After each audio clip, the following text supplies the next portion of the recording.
Ngalan samahan sa anak sa Espiritu Santo. Amen. Diyos nga labing kamanan, buhat ka sa yuta,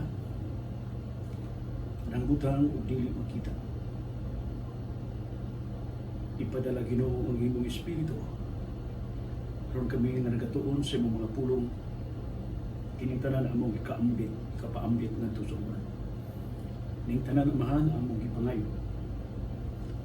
Pinaagi ni Kristo imong anak nga buhi ug hari uban kanimo ug sa balaan nga Espiritu Santo Dios nga usa ambud sa kaangturan.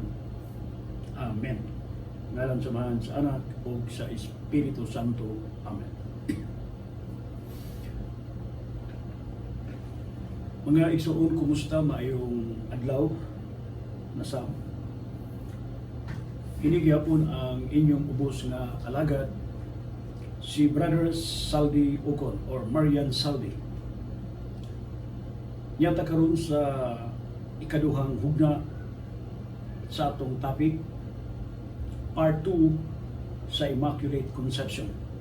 Kay upat man ni kadugma, Immaculate Conception, Mother of God, the perpetual virginity of the Blessed Mother, o the last one, ang her assumption into heaven, bodily and soul. Mora ang upat kadugma. O giuna nato ang Immaculate Conception. O step by step na to.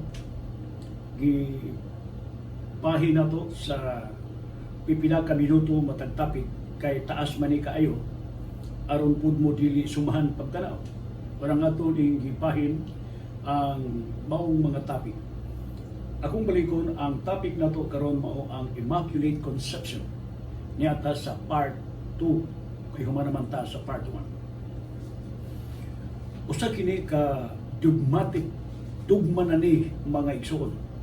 So iyon ganita og dugma, balikon nako kini nagpasabot na officially ano gini rebelled by God o kinigi official pagdeklarar sa simbahan mga igsoon.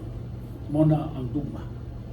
Meaning to say nga kini pagadawaton sa maong magtutuo isip mga ginsapan o mga sakop sa simbahang Katoliko.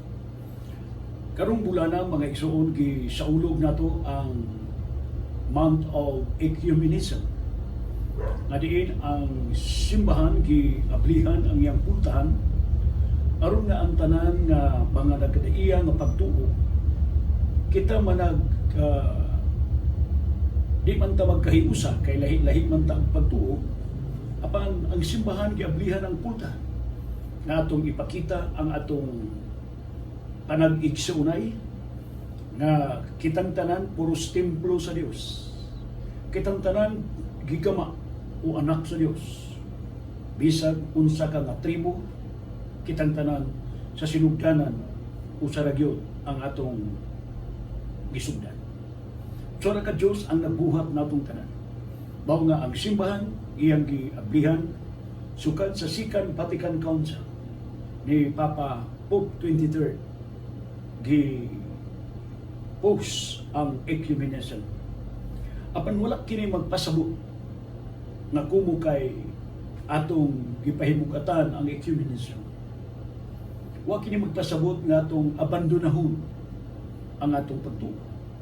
Wa kini magpasabot nga atong pagtuong Katoliko aton na lang ning pasagdan just because of the so-called ecumenism. Gani mga igsoon ang atong halandon mga binati kong tigpaminaw na usa sa mga panggiitang santo sama sa akong giingon si Saint Cyril of Alexandria. Mingon siya siyang mga pong nga dili siya ngayon na pagkatawgong Katoliko kundi siya makapangalipot sa iyahang pagtuo. Sumiling kitang tanan ng mga Katoliko gi-encourage nga tunan ang pulong sa Dios sa tumang pagpaubos nga dili nato ipasiatam nga kita maayo kay sa uban. kundi atong tun-an kini. Kay nga naman, tungod kay ang pulong sa Dios may suga nga mutultol ka nato padulong sa gingharian sa langit, mga igsuon. Mao nga karong adlaw, mga igsuon, niya nata baliko nato sa atong topic, Immaculada Conception. Immaculada, buti pasabot, siya ang nilalang nga wala matakbuhi sa salang panulundon. Walay sala nga panulundon, walay sala nga actual, walay sala o physical sin, wala siya mga lugar sala, even kanang gitawag sala sa concupiscence. Wala yun. Pure. Sa tuno pa ni mga kaigsunan, wala masaguli og tubig. Pure yun ning tuno. Mao na ang atong mahal nga Birhen Maria. Siya usa ka pure putli nga wa gyud masaguli mga igsuon ug sala ang iyang pagkatao. Gi-explicar ko ni sa first part sa Immaculada Conception. Apan ni ata sa second part kay akong balikon taas man ni kaayo nga topic ang Immaculada Conception. Yatong 1854, December 8, pinaagi ni Pope Pius IX, gideklara si Maria nga siya ang Immaculada Conception. Gipanamkon siya nga walay buling ug walay mansa, pinaagi siyang inahan nga si Santa Ana. Mao nga gikan sa Disyembre 8 nga mao'y pagpanamkon sa iyang inahan nga si Santa Ana. Natawo ang mahal nga Birhen September 8, insakto 9 kabuan gikan sa Disyembre 8. Mao na nga ang simbahan, mga kaigsunan, iyang gipahimugatan, iyang gideklara ang mahal nga Birhen Immaculada Conception, kung walay buli, walay mansa sa sala. Sama sa akong giingon, 4 ka tuig human sa deklarasyon sa simbahan nitong December 8, 1854, na ang mahal nga Birhen usa ka Immaculada Conception. 4 ka tuig ang milabay, 1858, ang mahal nga Birhen mipakita dito sa Lourdes, France, pinagi sa usa ka bata nga si Saint Bernadette Soubirous. O dito mitugan ang mahal nga Birhen nga siya ang Immaculada Conception.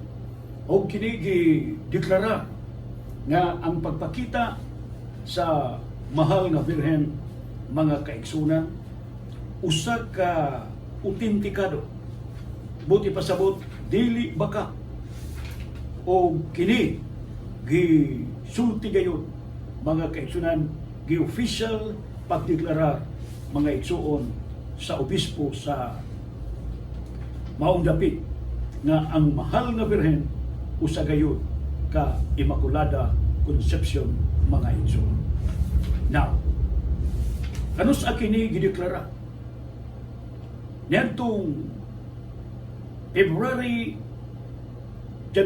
18, 1862, the Bishop of the Diocese of Tarbes declares the apparition of the Blessed Mary to be authentic. Sa ba dili baka, mga igsoon. Sumao nga wa gyud masayo ang atong simbahan sa pagdeklara ang mahal nga Birhen usa ka Immaculada Conception, kay mismo ang mahal nga Birhen may mitugan sa dihang mipakita siya sa Lourdes niadtong February 11, 1858, mga igsoon. Mao nga sama sa akong giingon karong adlaw niata sa part 2 sa Immaculada Conception, mga igsoon. Og ang part 2 sa Immaculada Conception mao kining mosunod. Na ay nangutana matud sa pangutana,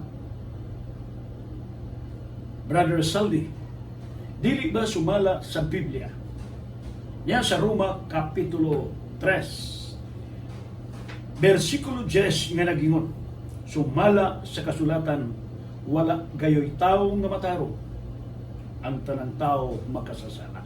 Yeah, sa Roma 3:10. Ang pangutana mao kini, Brad Saldi, ang tanang tao makasasala. Nagpasabot walay exemption. Si Maria kay tao natural nga siya makasasala. Yan nganong waingon man ang simbahang Katoliko nga si Maria walay sala, nga naaman sa Biblia ang tanang tao makasasala. Mga kaigsunan, ang gisulti ni Apostol Pablo tinuod apan ang atong interpretasyon, ang atong pagtuon kulang mga igsuon. Kay moingon ka nga walay tao nga matarong, ang tanang tao makasasala. Hinumdumi ang balaang kasulatan nag-ingon niya sa unang Timoteo 2:5 nga si Kristo tao usab. Niya. Si Kristo ta ang pangutana. Kay wala may tao nga matarong, ang tanang tao makasasala. Maway pagtug-an nga si Kristo makasasala usab. Kay naaman sa Biblia nga si Kristo tao nga. Gawas nga siya Dios. Kay si Kristo aduna may duha ka kinaiya. Mao na ang iyang pagka-Diyos ug ang iyang pagkatao. Dahil sa Kolosas Kapitulo 2:9 nga matud pa dinhi ang tibuok kinaiya sa pagka-Diyos ni Kristo anaa sa iyang pagkatao. Sa ato pa, litra por litra nga si Kristo Dios na ay mabasa. Diya sa unang Juan Kapitulo 5:20, si Kristo Dios. Pinadayag 21:6 og 7, mao gyapon mingon ang pulong ni Kristo nga ang makadaog sa katapusang mga adlaw. Mingon si Jesus, ako ang Alpha ug ang Omega. Ang makadaog sa akong pagbalik sa katapusang adlaw, ikaw maakong anak ug ako maimong Dios. Unsa ingon ni Jesus, siya maatong Dios. Kung kinsa ang bulahan nga luwason sa katapusang mga adlaw. Sumalikon nato mga igsuon. Kining giingon dinhi nga walay tao nga matarong, ang tanang tao makasasala. So ang conclusion dayon, si Maria kay tao makasasala diay si Maria. Igsuon niya ang tubag. Apan dili nato kini tubagon. Pinasikat kang Brother Saldi Ukon o Marian Saldi kung dili kini atong tubagon. Pinasikat sa balaang kasulatan. Ang unang ipatubag nato si Pedro Apostol. Unsa may tubag ni Pedro? Ining Roma Kapitulo 3, Diyos na sumala sa kasulatan. Walay tao nga matarong, ang tanang tao makasasala. Si San Pedro mingon, kinsay nagsulat sa Roma? Mao si Apostol Pablo. Unsay sulti ni Pedro Apostol? Mingon si Pedro. Niya sa unang Pedro Kapitulo 3, versikulo 16, nga matud pa din ni Pedro siya mga po. May mga butang nga malisod sabton sa iyang mga sinulat, nga gituis sa mga walay alamang o sa mga matutuohon sama sa ilang gihimo sa ubang bahin sa kasulatan o sa ingon nagtukmod sila sa ilang kaugalingon ngadto sa kalaglakan. Unsay giingon ni Apostol Pedro? Gadaghang sinulat si Apostol Pablo nga lisod sabton o kay lisod sabton gituis kini sa mga walay alamang. Asa mabasa? 2 Pedro 3:16. Ngano man tungod kay si San Pablo mismo mingon nga adunay tao nga matarong. Primero mingon siya sa Roma 3:10 nga walay tao nga matarong. Apan na ay sinulat ni Apostol Pablo nga nagingon nga naapoy tao nga matarong. Asa nato ni basahon? Ni asa Hebrehanon Kapitulo 11 versikulo 4 nga nag-ingon, tungod sa pagtuo naghalad si Abel ngadto sa Dios ug mas maayong halad kaysa kang Cain nga iyang igsuon. Tungod sa iyang pagtuo gikahimutan siya sa Dios. Ingon nga taong matarong, naaman lagi na, kay gidawat man sa Dios ang iyang mga halad. Pinaagi sa iyang pagtuo, nagsulti gihapon si Abel, bisan kun siya patay na. Unsay giingon ni Apostol Pablo, sa Hebreo 11:4. Nga si Abel tao nga matarong, gikahimutan sa Dios. Pero mayon sa Roma 3:10, walay tao nga matarong. Mayon po sa Hebreo 11:4, naay tao nga matarong, mao si Abel. Ang pangutana, haay may insakto o haay may sayop. Sa gisulti ni Pablo, Roma 3:10 nga miingon siya, walay tao nga matarong. Hebreo 11:4, miingon siya, naay tao nga matarong. Haay may insakto nini. Mangisuon kining gisuhat ni Apostol Pablo, puros na insakto. Pero ang atong pagsabot, may muwa matumong, kay wa manato tun-i ug sabta pag-ayo ang balaang kasulatan. Pangutana, kinsa man ning taong, kinsa man ning matarong nga mga tao? Kinsa man ito? Ang atong tubag niya na ang matarong nga mga tao gila sa Dios nga putli. Asa mabasa niya sa Roma Kapitulo 8:33 nga nag-ingon, kinsay mangahas pagsumbo sa mga piniling katawhan sa Dios. Ang Dios mismo nag-ila kanila nga walay sala ug labaw sa tanan. Ang mahal nga birhen walay sala, kay ang gahom sa Dios atong balikon susama sa atong giingon kanunay, ang gahom sa Dios nagpapilin kang Maria. Sumala sa Lucas 1:35. Og si Maria pinili sa tanang mga pinili. Kung ang mga pinili walay sala, unsa pa kaha ang mahal nga birhen nga siya pinili sa tanang mga pinili. Asa mabasa ni sa Lucas 1:28, ang anghel mismo mingon, maghimaya ka Maria, puno ka sa grasya, bulahan ka sa tanang mga kababayenan.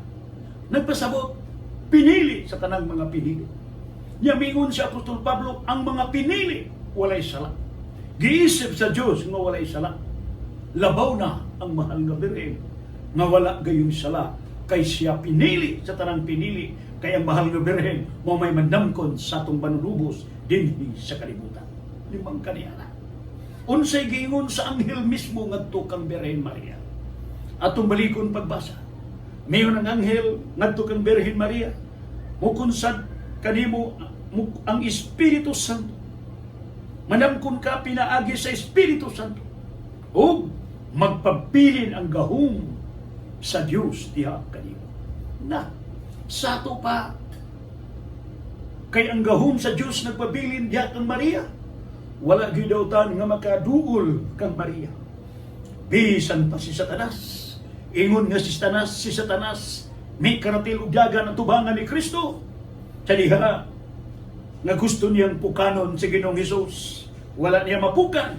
Midagan ang yawa palayo kang Kristo. Sumala sa San Mateo Kapitulo 4 versikulo 11. Ingon nga ang yawa may palayo kang Hesus. Dili pun makaduol ang yawa sa atong mahal nga inahan sa Birhen Maria, kay ang gahom sa Dios diha kanunay kaniya ug labaw sa tanan ang iyang gipanamkon nga si Kristo Dios mga igsoon. Apan hinumdumi kanang pagingon nga Maria inahan sa Dios, wala ka na magpasabot nga diha na nagsugod ang pagka-Diyos ni Kristo kadihang gianak ni Maria. Dili na mao ang dugma. Ang dugma nagingon nga ang pagka-Diyos ni Jesus diha nang daan sa wala pa siya gianak ni Maria sa pag-anhi sa kalibutan. Pero tungod kay si Kristo minganhi sa kalibutan, pinaagi sa gahom lalang sa Espiritu Santo, siya nagpakatao nga dunay lawas ug kala pinasikad siyang inahan. Mauna si Maria gitawag inahan sa Dios. Apan dili pa kini mao ang panahon sa pagdiskuti niya. Kay di apata sa Immaculada Conception. Akong balikon ingon nga nyawa wala makaduol ug nagkurog sa tubangan ni Kristo. Sumala sa Mateo 11:4-11 misibat ang yawa. Dili pun makaduol ang yawa sa atong mahal na Birhen, kay si Maria matud sa anghel magpabilin ang gahom sa Dios diha kanimo. Ilabi ang induta na nga po, magpabilin ang gahom sa Dios diha kanimo. Sa ato pa sama sa atong gingon ng usa ka balde nga tubig, puno sa tubig, imo nang sauran og tubig gihapon, Di yun na makasulod ang tubig kay puno naman daan ang balde. Maupod si Maria puno sa gahom sa Dios. Di yun makapenetrate ang gahom sa yawa ngadto kaniya. Gani gipanagna mismo sa amahan mo na gitawag proto gospel nga mismo ang amahan may nagingon sa dihang gipukan ni Satanas ang tao sumala sa Genesis Kapitulo 3:1 ngadto sa 14. Sa dihang napukan gitunlo sa Dios ang yawa. O miingon ang Dios, ikaw rang mananap nga magkamang adlaw gabi, gigamit ang imong tiyan. Dugmokon ang imong ulo sa babae, o paakon mo ang iyang tikon.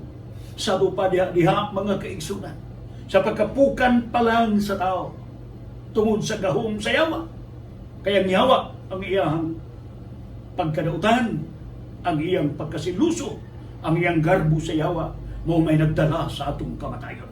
Kini sumala sa Kaalam Kapitulo 2, 24 ngadto sa 25. O diha mga isunwa tapasagdi sa Dios, na dihang napukan ang kalibutan. Ang amahan, minganhi sa kalibutan, niadto sa naman sa Getsemani, o giingnan ang yawa, ang imong ulo, dugmokon sa babae, o paakon mo ang iyang tikon. Genesis 3:15. O kining nga babae, gipanagna sa mga propeta, nga kining bayhana manamkot, usa ka birhen manamkot. Isaias 7:14, giusban ni propeta Isaias sa pagpanagna nga usa ka birhen manamkon usa ka batang lalaki og pagatnganlan kini Emmanuel nga sato pa ang Dios kauban nato. Babae ang gigamit. Yakin sa maningalan sa babae. Mamingon sa Apostol Pablo nasa Galatia 4:4. Pagabot sa insaktong panahon, gipadala sa amahan ang iyang anak, pinaagi sa tawhanong ina. Kinsa maning tawhanong inahan, mautong mingon ang amahan, dugmukon sa babae ang imong ulo, paakon ang iyang tikod, kinsa ngalan ning bayana. Diya sa Lucas Kapitulo 1:27, si Maria ang ngalan sa maong babae. Kita kaniya anak, mga kaigsunan. Kita kaniya anak. Sumao, ingon nga ang yawa, dili makapenetrate kang Ginoong Hesukristo. Dili po ng yawa makapenetrate sa atong mahal nga birhen. Kaya natong inahan, gipanalipdan sa Dios o puno ang gahom sa Dios, gapanalipod sa atong mahal nga birhen. Mauna, kay wa man siya sala, gitawag ka na Immaculata Conception, mga igsoon. Now, another round of explanation. Importante kay ini. Mao man gani tungod kay ang mahal nga birhen putli o walay buling sa sala. Mao ang Diyos iyang gihimo isip poster father and poster husband si Jose. Si Jose matarong nga tao, limbang kanyana. Gipaparisan sa amahan si Maria. So sa katao nga matarong. Kinsa maning tawhana. Diya sa San Mateo Kapitulo 1:19. Si Jose nga iyang pamanhunon, tao nga matarong, limbang ka. Unsa inyo ni Apostol Pablo kaganiya, Roma 3:10, walay tao nga matarong. Naaman lay tao nga matarong. Mauna mga kaigsunan, kinahanglan ang atong pagtuon sa Biblia. Dili nato diretso-diretsohon. Kinahanglan ato ng hutdon pagbasa o kuhaa ang common denominator para kini imong masabtan mga igsoon. Karon, ang pinakabugat nga rason nga si Maria walay sala mao kini paminawi pagayo mga igsoon.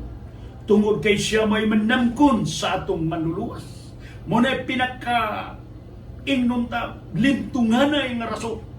Tungod kay si Maria mao'y manamkon sa atong manluluwas. Mayroon ang anghel kang Maria. Ayaw kahadlok Maria, kay gikahimutan ka sa Diyos. Pagkanduta. Lucas 1:30. 31. Magmabdos ka og manganak og lalaki og nganlan mo siyang Jesus. Kay luwason niya ang iyang katawan. Kita ka. Magmabdos ka ug nganlan mo siyang Jesus, kay luwason niya ang iyang katawan. Mo ba'y pagtugaan si Maria katawhan ni Jesus? No. Si Maria inahan ni Jesus. Asa mabasa? Mateo Kapitulo 2, versikulo 11 o 13. Si Maria inahan ni Jesus, sumala sa buhat 1:14. Si Maria inahan ni Jesus, sumala sa Lucas 2:46. Kinsay luwason sa anak ni Maria, ang katawhan, kinsa ning katawhan, kita nga tibuok kalibutan nga nakasala, way lamot si Maria, kay si Maria maumay nandamkon sa atong manunubos mga igsoon. Inahan siya ni Kristo mga igsoon. O paminawi, si Jesus naghikan sa langit, gipadala sa mahang dinhi sa kalibutan. Sumala sa Juan Kapitulo 7, 28-29. Mingon si Jesus, kamo tagayuta, apan ako tagalangit, kita ka. Wa mo na kahibaw, di kinsay nagpadala ka na, apan ako nagkaila kaniya, kay gikan man ako kaniya. Mao nga si Jesus, gipadala gikan sa langit. Pinaagi sa pagpanamkon sa iyang inahan, kita ka. Wala si Kristo mo anhi sa kalibutan, nga nahug gikan sa langit. Wala si Kristo mo anhi sa kalibutan, nga nagparakyot. Wala si Kristo mo anhi sa kalibutan, nga naghagdanan. Kaya sa Salmo 144:5, mayon si Mr. David, Ginoo kanaog ng ngari. Ngayon sa ni Kristo pagkanaog, mayon si Jesus, Juan Kapitulo 3:13, ako ang may kanaog gikan sa langit. Ang pangutana, giun sa maniya pagkanaog. Migamit ba siya hagdan? Niya pabinawi. Ang anghel, may pakita kang Maria. Gisugo siya sa mahal. Adto sa kalibutan. Pangitaan ng bayhana. Ang anghel na si Gabriel, may adto sa Jerusalem. O gipapangita ang babae, ang ngalan sa babae, maus si Maria. Kita ka. Asa mabasa? Lucas 1:26-38. Ganyan siya sa anghel. Ang imong igagaw nga si Elizabeth, gayon nga di na makapanganak kay tiguwang na kayo. Apan karon unom na kabuwan ang iyang tiyan. Ikaw upod manangkon. Apan ang mahal nga birin nito ba? Unsaon pa kay tabu nga wa man ako'y mana. Ang anghel mo, mukunsad kanimo ang Espiritu Santo. Manangkon ka pinaagi sa lalang sa Espiritu Santo. Kana ko'y gisulti mga igsoon. Sabta ninyo. Mga igsoon, ang Biblia nagtugan ka nato. Unsay giingon sa Biblia, paminawi ninyo pagayo. Si Jesus nagikan sa langit ning anhis kalibutan. Siya gipanganak sa kababae nga si Maria. O ang Biblia migon, ang kasulatan migon, ang kaalam dili gayon mupuyo diha ni bisan kinsa nga malimbungon sa sala. Og si Kristo mao ang kaalam. Niya sa unang Korinto 1:24 atong basahon. Apan alam ni adtong gitawag sa Dios. Hudiyo siya o dili. Si Kristo mao ang gahom ug ang kaalam sa Dios. Na atong ipasabot niyong tao. Unsay giingon sa Biblia? Si Kristo nga gikan sa langit mianhis kalibutan. Siya nagpakatao. Apan ang Biblia miingon ang kaalam mao si Kristo ug ang kaalam dili mosulod sa lawas nga mahugaw. Yang pangutana, nganong misulod man si Kristo sa tiyan ni Maria sud sa 9 kabuan kun si Maria aduna pay sala? Mauna ang dako nga rason mga pinangga kong igsuong Kristohanon sa tibuok kalibutan, labi pa sa ato mga igsuon sa simbahang Katoliko, kinahanglan masayod ka sa imong pagtuo kay matud pa sa usa ka santo si Saint Cyril of Alexandria. Miingon siya, dili ko angayan pagatawgong Katoliko kun dili ko makapanalipot sa akong pagtuo. Mao kini mga igsuon gituyo kini nga programa ni mi Brother Saldi Uko. Isip kita sa kasakop sa pagtuong Katoliko. Ang atong mahal na Santo Papa, si Papa Paulo II miingon, isip ka mo mga binuniyagan, dili lamang trabaho sa pari, ang pagsangyaw sa maing balita, kundi inyong katungod, na inyong ipaambit ang pulong sa Diyos. Gani ang Code of Canon Law, number 229, ga-encourage kita mga liman nga atong tabangan pagsangyaw ang pulong sa Dios hangtod kinatumyan sa kalibutan kana kung naatay kapasidad nga mo paambit, mo partisipita sa gitawag apostolikanhong kalihukan sa pagpanlambok sa simbahan dinhi sa kalibutan. Mao mga igsuon ko, kini nga programa dili lamang intended for the Catholic brothers of mine, but this program is also intended to those who are non-Catholics. Paminawi ninyo ang unod sa mga programa, kay kini nga programa puros kini biblical, gi-explicar mismo diya sa balaang kasulatan. Now, mga kaigsunan, ilabihang ninduta, nagpasabot na ang pagpanamkon sa mahal nga Birhen sa atong manunubos may usa ka dakong ilhanan nga dili gayud maluad, nga siya walay sala kay misulod man si Jesus sa iyang taguangkan pinaagi sa lalang sa Espiritu Santo. Lucas 1:35. Now, o napamatunan nga si Maria walay sala bisan human sa iyang pagpanganak kay si Jesus o kay si Apostol Pablo o Apostol Pedro mingon. Baligon ako. Bisan human sa pagpanganak sa mahal nga Birhen, napamatud-an gihapon gayon nga walay sala ang mahal nga Birhen. Nga naman, atong paminaw, misamot nga napamatud-an para nako. Misamot nga napamatud-an nga mahal nga Birhen walay sala. Pure the Immaculate Conception. Nga naman, paminawan nato ang gisulti ni Apostol Pedro, ang unang Santo Papa diya sa balaang kasulatan. Diya sa unang Pedro 1:19, mingon si Pedro, kay giluwas man kamo sa bililhong dugo ni Kristo, kinsa sama sa nating karnera, walay buling umansa. Unsay gingon sa Biblia, giluwas kita sa bililhong dugo ni Kristo. Sama sa nating karnero, walay buling ug mansa. Ug ang dugo ni Kristo gikan ni Maria nga iyang inahan.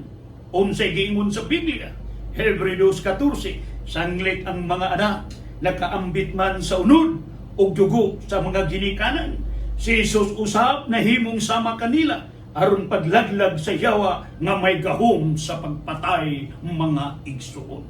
Unsay giingon sa Biblia, ang dugo ni Kristo limpyo, putli, walay mansa. Asa gikan kini nga dugo? Matod ni Apostol Pablo, Hebreos 14, dugo ni Maria ang dugo ni Kristo. Nagpasabot ang dugo ni Kristo may dugo ni Maria, ang dugo ni Maria may dugo ni Kristo. Kaya ang dugo ni Kristo limpyo, walay buling, walay mansa. Kay naa sa 1 Juan 3:5, si Kristo walay sala, si Kristo putli. Karon kay ang iyang dugo putli, gikan man kining dugo kang Maria.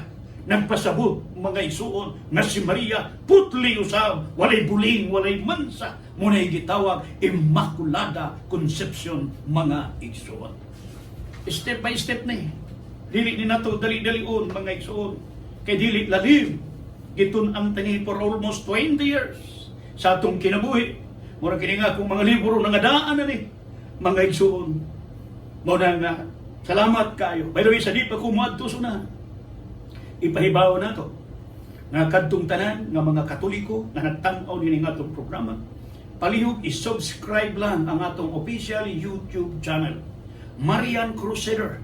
Kung ikaw Katoliko nga gusto kang masayod sa imong pagtuo, labi pa sa mga Bisaya, mga Binisaya, yun nato ni kay pertinagan ng Binisaya, nga mga Bisaya nga kita ang dali kay mapukan aning mga inunta mga reasoning nga wa magkanimao. Warang mihangyo ko ninyo nga kining atong official YouTube channel mao ang Marian Crusaders sa atong mga igsuong Katoliko. Palihog ipaambit sa uban, ipa-subscribe para samtang naamo sa inyong balay, bisan nagkaon mo, pwede ninyong paminawan ang mga topic dinhi sa atong pagtuo isip mga Katoliko.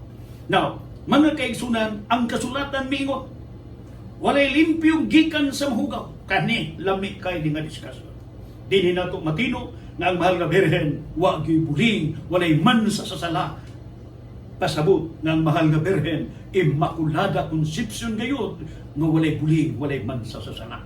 Unsay giingon sa Biblia, miingon ang kasulatan, walay limpyo gikan sa mahug. Wala kundi limpyo gikan sa mahugaw. Tinuod man na. Wa kay mapaabot nga limpyo kun ang tuburan hugaw. Unsa ingon sa ni propeta Hug. Niya sa Hug 14:4. Walay butang limpyo nga mapaabot gikan sa ingon kadili limpyo nga tao. Naakadiay. So, karon atong ipasabot. Karon kay si Kristo limpyo man ang iyang dugo, walay buling, walay mansa. Sumala sa unang Pedro 1:19, og siya walay sala. Nasa 1 Juan 3:5. Klaro kayo usab na si Maria nga iyang inahan, walay buling o sala, kay ang iyang dugo mauman usab ang dugo ni Kristo nga iyang anak. Parera dugo si Mama Mary o si Kristo. Dili nimo na manigar igsuon. Biological mother ni Jesus Christ, ni Mama Mary. Matod ni Pablo, ang dugo sa imong anak, kita din his kalibutan, gikan na sa atong ginikanan. O si Jesus, nahisama usab kanato, apan ang dugo ni Kristo, gikan lamang kang Maria, walay labot sa Jose, kay si Kristo, gipanamkon, pinaagi sa Espiritu Santo, pinasikad sa mahal ka Birhen Maria. O kay si Jesus, may gawas man nga limpyo gikan sa taguangkan sa iyang inahan. Nagpasabot nga limpyo usab si Maria, kay ingon nga si Kristo walay sala. Gumikan kay si Kristo gilain gikan sa mga makasasala. Sumala sa Hebrews 7:26, si Maria usab nga iyang inahan gilain gikan sa mga makasasala, kay siya man mo'y mandamkon sa iyang anak na si Kristo. Unsa gingon sa Hebrews 7:26, si Kristo gilain sa pag-anhi ni Kristo sa kalibutan, plano sa amahan nga gilain siya gikan sa mga makasasala. Muna'y giingon sa Biblia. Now, kung si Maria makasasala pa, dili unta malain si Kristo. Di ba? Kay entonces sa pagkasulti, si Jesus misud sa tiyan ni Mama Mary, sumala sa Lucas 1:31, si Mama Mary nanganak kang Kristo, sumala sa Mateo 2:11, o sa paggawas ni Kristo, miingon si Pedro nga ang dugo ni Kristo limpyo, walay mansa, walay buling, pure kaayo, wala masaguli og sala, o kini nga dugo nga limpyo, pure, dugo man ni Mama Mary. Mao kana ang kamatuoran nga si Maria, walay buling, walay mansa, mao ang simbahan, wa masayo sa iyang pagdeklarar nga si Maria usa kay Immaculada Concepcion. So, daghang kayong salamat sa inyong pagtanaw nining atong buklang nga programa. Ato ning slice, daghan kayo ni mga kaisunan. I think napay part 3 sa Immaculate Conception. Munang muhangyo ko ninyo, labi pa sa akong mga palangga, mga igsoong Katoliko, o even sa dili Catholic brothers nato. Kuha ninyo bro, paminawi lang ninyo bro kay pamasin nga kanang inyong mga pangutana matubag dinhi sa atong programa. Kitang tanan puros anak sa Dios. Muna nga sa mga Katoliko nga mga igsoon kining programa gituy para kamo malig-on ang iyong pagtuo. Kay mo giingon nga kini ang tao nga kulang og kahibalo mo hinungdan sa iyang pagkapukan. Nasa Isaias Kapitulo 5, versikulo 13 o Usias Kapitulo 4, versikulo 6. Salamat kayo mga igsoon sa inyong pagpaminaw. Ako mohangyo kaninyo, hinao nga inyo kitang tabangan kining atong official YouTube channel. Inyo kining i-subscribe Marian Crusaders. Click lang Marian Crusaders, Brad Saldi Pocon. Salamat kayo, mayong adlaw sa inyong tanan. I love you all. Sa ngalan samahan sa Anak o sa Espiritu Santo.